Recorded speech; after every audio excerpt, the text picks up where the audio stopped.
Donnie and Dowling. The team is supported by ableauctions.ca. Closing your business? We can help.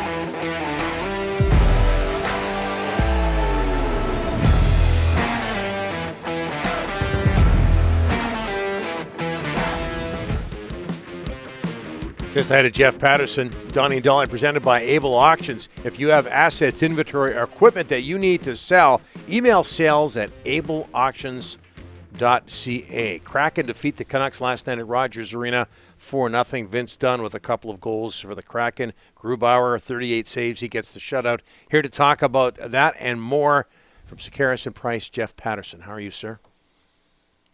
I'm doing well, guys, and I will say that I caught the start of the program, and I don't want to take sides in this Paterson hype video debate, but Dolly, got to admit, the video could have used a little accordion accompaniment, could it not? No, hey, the video, it was nothing wrong with it. What was wrong with it, Jeff? Not that I'm saying I didn't have enough accordion. I see. Yeah. Okay, I got it. Say, but before we go any further, I do have, my concern there is that the one overhead shot of the Sea to Sky Highway, I am fearing that he's going to sign in Squamish when this story comes out. It was a good shot. I like that shot. Hey, Jeff, Kraken defeat the Canucks 4-0. What did Vasily Podkolzin show you?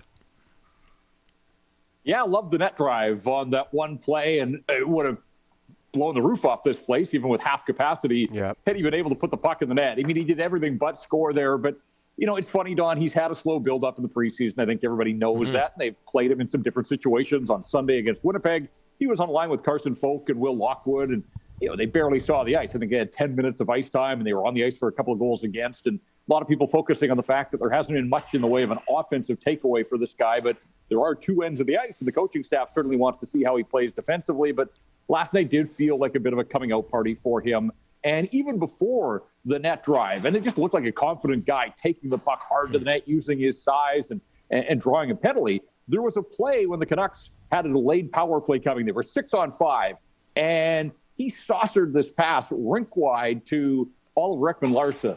And it was a terrific pass. It was across seam. It was through traffic, over sticks, and landed flat for OEL.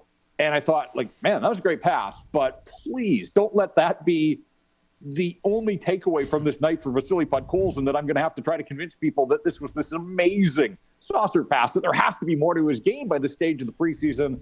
And so whether it was the heart-to-heart with Travis Green, whether it was the fact that he was just feeling a bit more at ease, playing a little higher in the lineup perhaps, there was a force to his game that I think we all knew was there, and it finally emerged last night. So it was good to see. I'm sure he's feeling better about his performance. Obviously, you'd like to see a bottom line at some point, but it's still the preseason. He's finding his way, and you knew it was in there. It was just nice to see some of it come to the surface last night. Donnie, I got some Canuck news. Jeff, I don't know if you're aware of this, but the Canucks have put Jonah Gadjovich on waivers.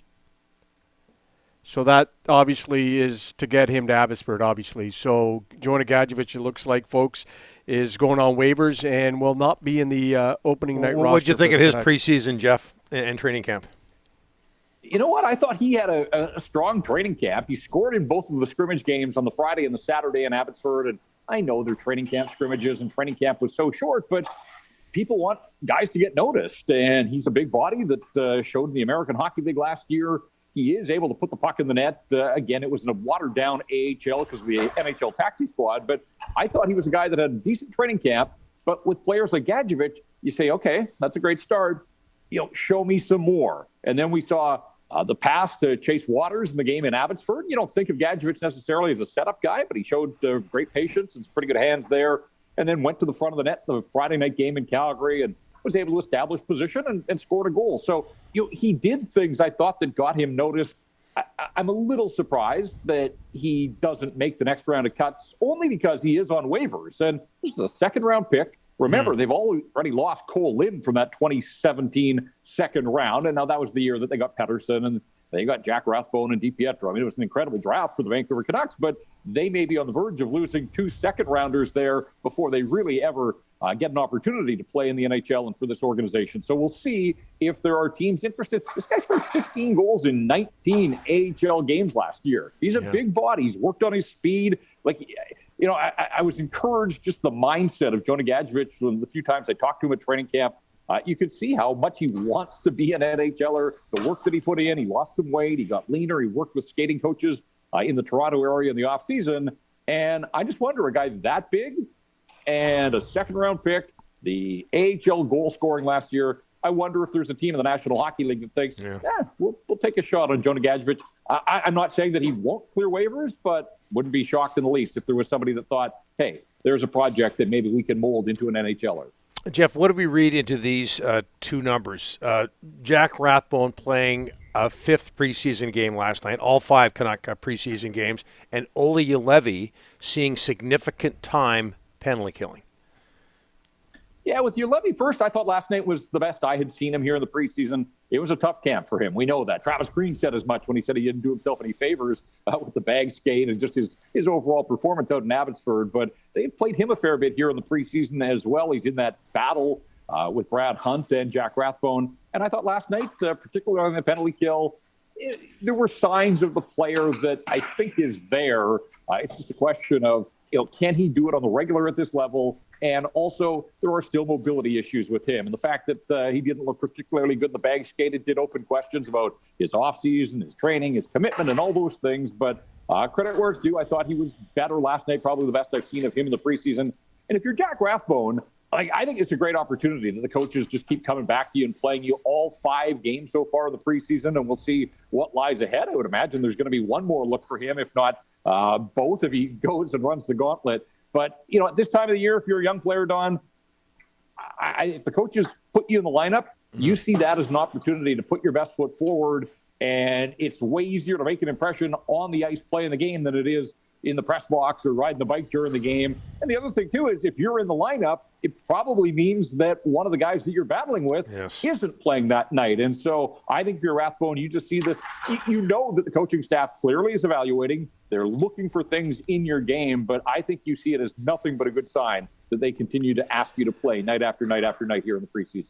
Jeff, I was told in the summer, keep an eye on Giuseppe because he's going to fight for a spot on opening night, and he's doing exactly what I was told. I was not told anything about Dowling. He's been impressive.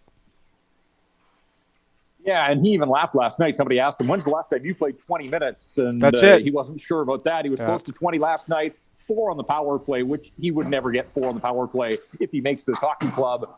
4 on the shorthanded situation. And again, this is absolutely an open audition for penalty killers. We know the situation with Tyler Mott. We don't know the situation with Brandon Sutter, but this much we do know he's not going to be ready for the start of the regular season. So they're taking a long, hard look at a guy like Justin Dowling at the center ice position and as a penalty killer.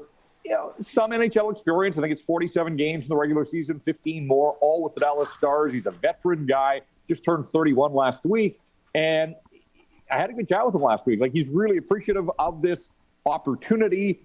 He's from the Calgary area. He said that he picked Vancouver because it's closer to home. He's got a young family with the border closures and everything else. The grandparents hadn't been able to see the grandchildren. And so for family reasons, he got a second year on his deal. That was a big part of it, too. So a little bit of security at this stage of his career. But the way that Travis Green used him last night, this late into preseason, tells you that they're taking a long, hard look at him.